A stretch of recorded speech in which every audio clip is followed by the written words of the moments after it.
Hey there, it's time for another TKActions quick tip. In this one, I'm going to show you how to improve your night sky images using TKActions and Luminosity Masks in Photoshop.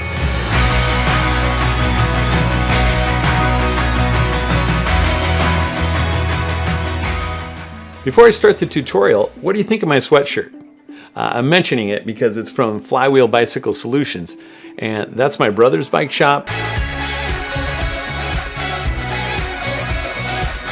And it's the best bike shop in Southern Oregon. And I'm really proud of him, and I'm pretty psyched about the new sweatshirt I got from him, so I just want to give him a shout out. Go check out his bike shop on his website. I'll link to it in the description.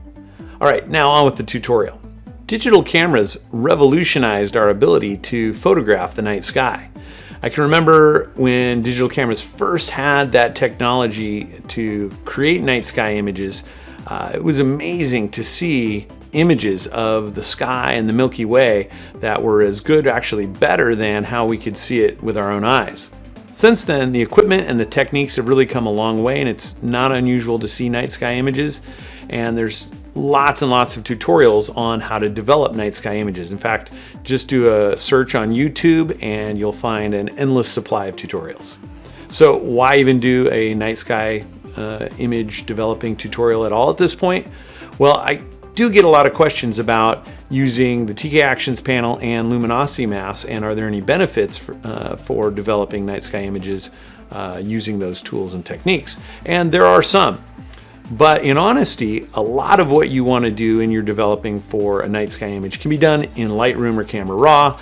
And in fact, you can check out this tutorial right here by Michael Shane Bloom, which will kind of take you through his workflow, and it's great. I don't need to reinvent the wheel there. So in this tutorial, I'm going to show you 3 things that I think that Luminosity Masks and Photoshop can do better.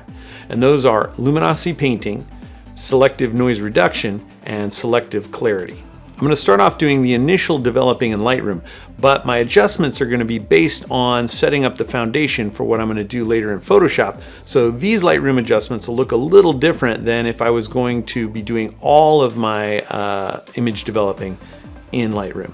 So maybe you can pick up some Lightroom tips there as well. All right, now let's get on with the tutorial. Okay, so here we are in Lightroom, and this is a starry sky image that I have. It's not a great image in itself. I was out in the Eastern Oregon desert, so it's just, pretty much a blank landscape, but the sky was very open and pretty spectacular. It's also not a great exposure, and I was also shooting with the Canon 5D Mark III, which doesn't have great high ISO performance, so there's going to be some noise in this. But that's great because a lot of people are shooting on cameras that maybe don't have great ISO performance and might be a little noisy. What I do here in Lightroom is really going to push this image kind of to the extremes. And if you're shooting with one of the newer Canons, like the 5D Mark IV, or one of the Nikons, or one of the Sonys, or one of those cameras that really does well in low light and at night and at higher ISOs, then you'll get even better results than this. So this image is, I underexposed this one a little bit. I shot at ISO 1600. I could have shot at ISO 32 or 6400 and gotten the exposure brighter. And so I am going to be bringing the exposure up. And of course, that's going to introduce even more noise. Now, whether lifting the exposure in post versus shooting at a higher ISO, which one of those introduces more noise? Hard to say. So this may not really make that much of a difference anyway. All right, so I do want to bring up the exposure, and I'm probably going to bring it up maybe close to 2 stops, maybe somewhere in there. That's going to be my first move. The second thing I want to do is get the white balance correct. Now, as my camera shot it, looks a little green and kind of a little yellow to me. One of the ways that I like to neutralize a color cast in night shots is to just bring up the vibrance and the saturation, so that those colors that are, that white balance that's there really gets enhanced.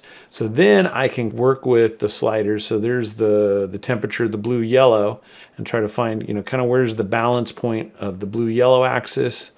And here's green magenta. Where's the balance point of the green magenta axis? Somewhere in there, maybe. Yeah. Something in there.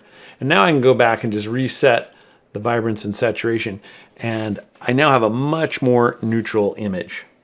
Normally, if I wasn't going to develop this in Photoshop, we'd be working with the contrast, the highlights and shadows, and maybe even clarity and the dehaze slider and things like that. But we're going to save that all for later. I'm going to go down to the HSL tab here. One of the things, this particular image, now your image may not have this issue, but in my image there was some air glow or light bleed and some moisture in the air that's giving kind of a weird yellowish color that's not my favorite.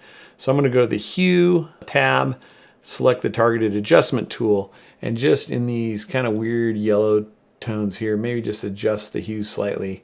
I think just make them a little more kind of oranger and redder, so they don't look quite so nasty yellow. Now I'm going to come to lens corrections, and in the profile tab I want to make sure to remove chromatic aberrations, and I also want to zoom in.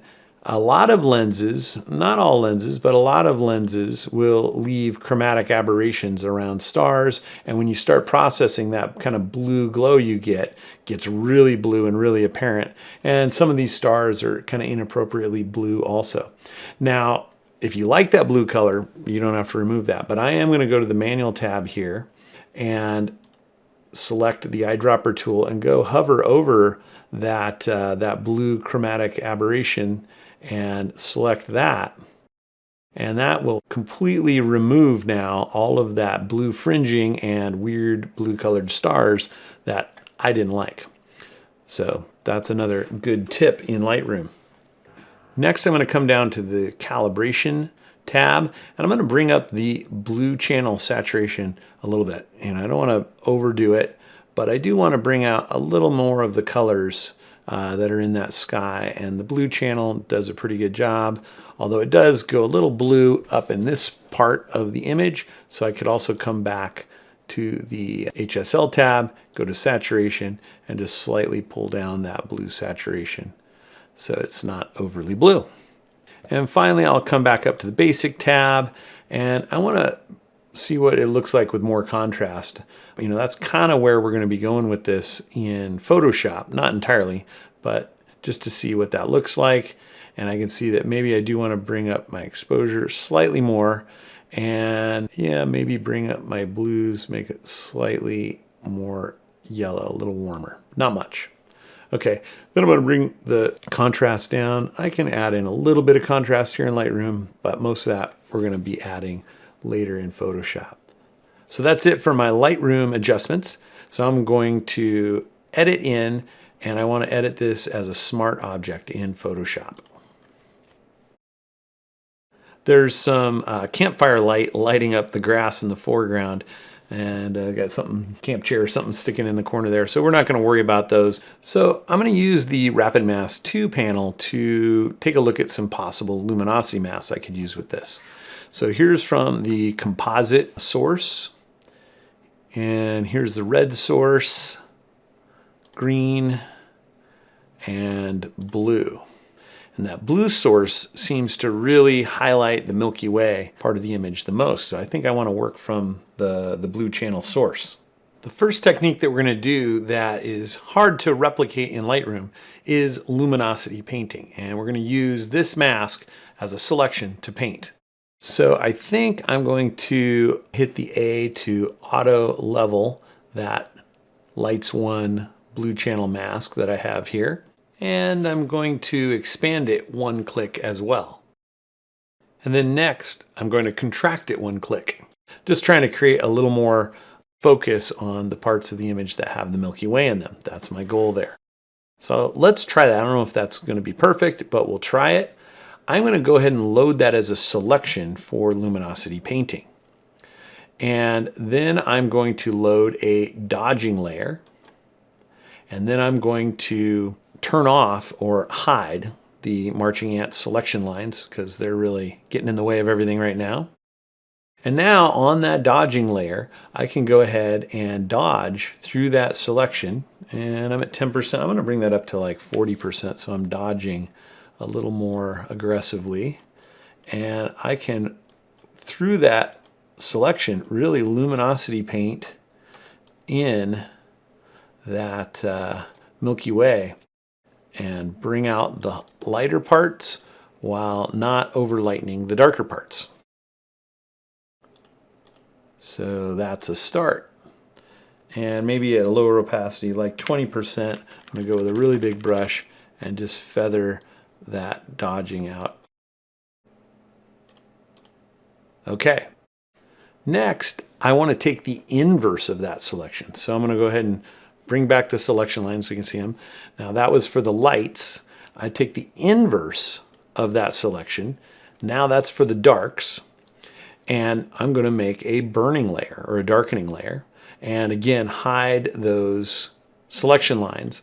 But this selection will now target my burning or my darkening to the darker areas. So I can paint over this region and darken, and I'm still at just 10 or 20% opacity now. I want to do this more incrementally than I did the dodging. But now I can burn in this part of the sky and in through this part of the Milky Way. And you can see that's really starting to create some nice contrast and contour and dimension in that Milky Way. Yeah, looking really good there. So you could keep working with this luminosity painting like this to get just the look you wanted. And there it is. Now let's see what the before and after looks like. So how it came out of Lightroom and after that luminosity painting. So pretty huge adjustment there. Really looks good. I like it. I might also consider going ahead and completely deselecting that luminosity selection and coming back to the dodge layer with the white brush at just 10% and just giving a little bit of a luminosity boost right in the middle of the sky like that. Yeah, I think that looks pretty good. The next things that we want to work on that I think you can do really well with Luminosity Masks in Photoshop are noise removal and addition of some clarity to the stars in the Milky Way. Let's start with noise removal. If I zoom in to 100%, you can see because of the exposure adjustment that I made to lighten the exposure, and because I was shooting at ISO 1600 and a Canon 5D Mark III, there's quite a bit of noise in that sky. Now, if I do noise reduction, or if I had done noise reduction back in Lightroom, I could have reduced a lot of that luminosity noise, but I also would have blurred or smoothed my stars. And I want to keep those stars nice and sharp. So I want to reduce the noise in the dark parts of the sky without taking out the great clarity and sharpness that we have going in the brighter parts of the sky. So here's the procedure for that. The first thing I'm going to do is come to the background Smart Object layer, and I'm going to duplicate it, and that's this button right here. And that makes a duplicate of the smart object. And now when I click on that smart object, it'll open up that raw image file in Camera Raw so that I can actually go in and do the luminosity noise removal in Camera Raw that I could have done in Lightroom but chose to wait. The advantage of waiting is that now that this is a layer in Photoshop, I can apply luminosity masks to it, something I couldn't do back in Lightroom. Photoshop does have its own noise removal or reduced noise filter, but I think that the luminosity noise reduction in Camera Raw and Lightroom does a better job. Go ahead and double click on the smart object there, and I want to zoom in to 100% here in Camera Raw so I can see that noise up close. And then I will come to the Detail tab and bring the luminance noise reduction up, maybe somewhere in the 30 range, 30 to 40, and I actually want to take down the luminance detail because I really don't want any of that detail in those smooth parts of the sky. And in fact, I could even bring that up even more. Now my stars are getting soft, but that's okay because this is going to be its own layer, and back in Photoshop I'll be able to bring the stars back from the layer that doesn't have the noise removal.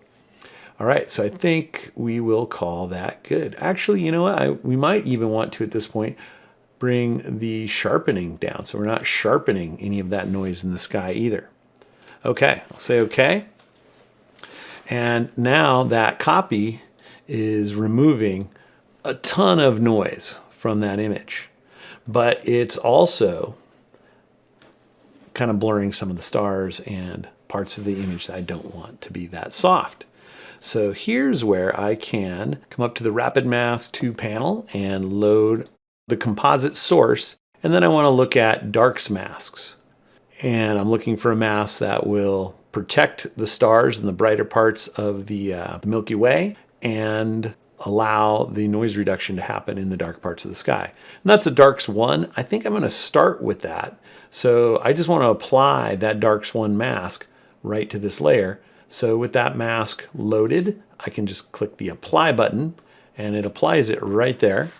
And we can see already what a great job it's doing of reducing the noise, but also protecting the sharpness of the stars. So without the mask, that's what the stars would look like. But with that mask, the stars stay sharp while the noise is still reduced. And I think we could get it even better. So I'm going to go ahead and go into layer mask mode so I can modify this mask in real time, watching the image as I go. So one of the things I want to do is auto level that mask so we get true whites and true blacks. And I want to be able to see out in this part of the image as well. And then I want to expand that mask so that it takes more of the dark areas of the image into account. So I just did one click on the expand button, and yeah, that's doing an even better job. So if we look at that mask, we can see what it's doing. Every place that's dark, every single star and the brighter parts of the Milky Way are being protected from that noise reduction. But all these light parts of the dark areas of the image are getting the noise reduction.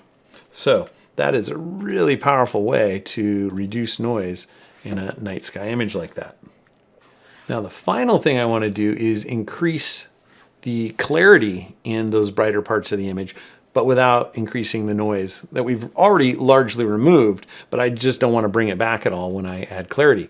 So I'm going to get out of layer mask mode, and I want to add the clarity to the lighter parts of the image. So I'm going to go ahead and zoom back out and look at maybe that blue lights 1 again.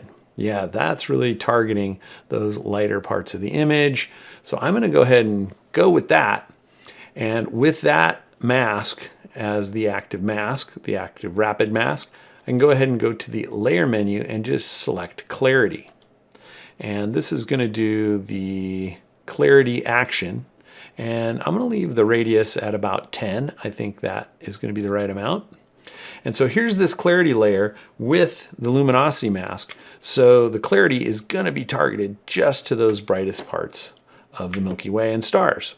So you can see, probably in the video hard to see at that magnification, but if we zoom in to maybe 50%, we can see that, yeah, I'm definitely getting those stars to be a little crispier, but I'm not reintroducing the noise back into the dark areas. And again, I could come back here to layer mask mode, and if I want to expand that, or maybe even just auto level it to get things a little brighter, and maybe expand it a little bit, just to get more clarity into those stars and certain parts of the Milky Way.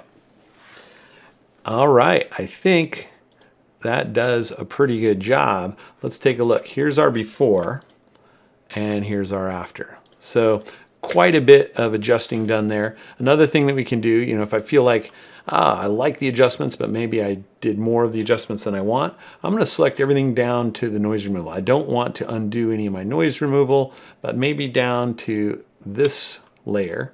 I'm going to put those all together in one group so I can turn those on and off together, and I can adjust the opacity of that group and get just the amount of that adjustment or those adjustments that I did that I want. And finally, to get this ready for the web, I'm going to go ahead and say, let's make it 1,000 pixels tall, size it for the web vertical. So size for the web, this looks really good, really clean and really sharp. And it would even make not too bad of a print, I don't think. All right, so let's recap.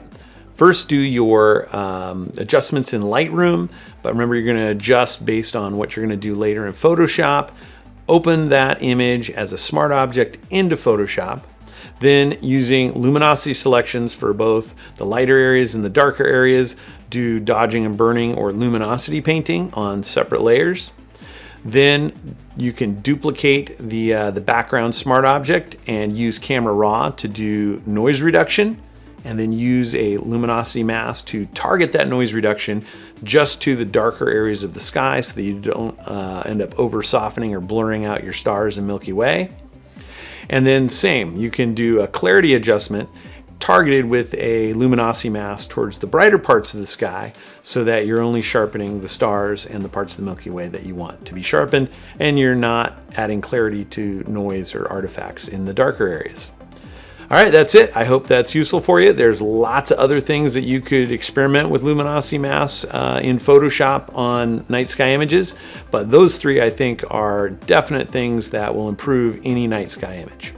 All right, thanks for tuning in, and I look forward to seeing you again in the next TKActions Quick Tip.